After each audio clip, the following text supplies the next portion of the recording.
আজকে সৃজনকে ডেকে পাঠিয়েছে 6টার সময়। সৃজন যাবে, বুথ জিতিয়েই যাবে।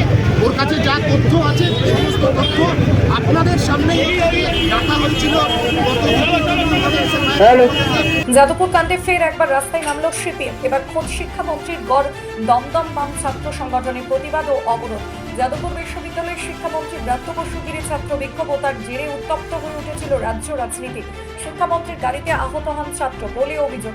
এবার সেই অভিযোগকে সামনে রেখে শিক্ষামন্ত্রী ব্রাত্য বসু গ্রেফতারির দাবিতে শনিবার সন্ধ্যায় দমদম স্টেশন থেকে নাগেরবাজার পর্যন্ত র্যালি করে বাম ছাত্র সংগঠনের সেফার দফা এক দাবি এক, শিক্ষামন্ত্রীর গ্রেফতার ও পদত্যাগের দাবিতে দমদম স্টেশন থেকে নাগেরবাজার মোড় পর্যন্ত এসএফআই সুবিশাল মিছিল আয়োজন করে এবং মিছিলের শেষে শিক্ষামন্ত্রী ব্রাত্য বসুর পুষ্পপুষ্পলিকা দেওয়া করা হয়।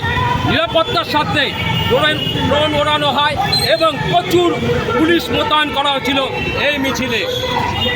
বেশ কিছুক্ষণ দমদম রোড কিন্তু অবরুদ্ধ হয়ে পড়ে। তাদের দাবি অবিলম্বে শিক্ষামন্ত্রীকে গ্রেফতার করতে হবে।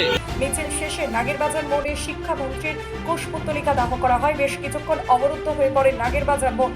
পরবর্তীকালে তারা নাগেরবাজারে অবস্থান বিক্ষোভ শুরু করেন। দমদমের মানুষকে সজাগ করা সৃজনকে ডেকে পাঠিয়েছে। দেবাংশুকে ডাকবার হিম্মত হচ্ছে না। আমি ব্রাত্য বসু, কুণাল ঘোষ, অরূপ বিশ্বাস, সায়নী ঘোষ যারা দিনের পর দিন হুমকি দিচ্ছে, হুঁশিয়ারি দিচ্ছে, থ্রেট করছে কার্যত রাজ্যের ছাত্রছাত্রীদেরকে, তাদের ডাকবার হিম্মত হচ্ছে না। আজকে সৃজনকে ডেকে পাঠিয়েছে 6টার সময়। সৃজন যাবে, বুথ জিতিয়েই যাবে। ওর কাছে যা তথ্য আছে সমস্ত তথ্য আপনাদের সামনে রাখা হয়েছিল। কংগ্রেসরা আপনারা সারিবদ্ধভাবে দাঁড়িয়ে যান।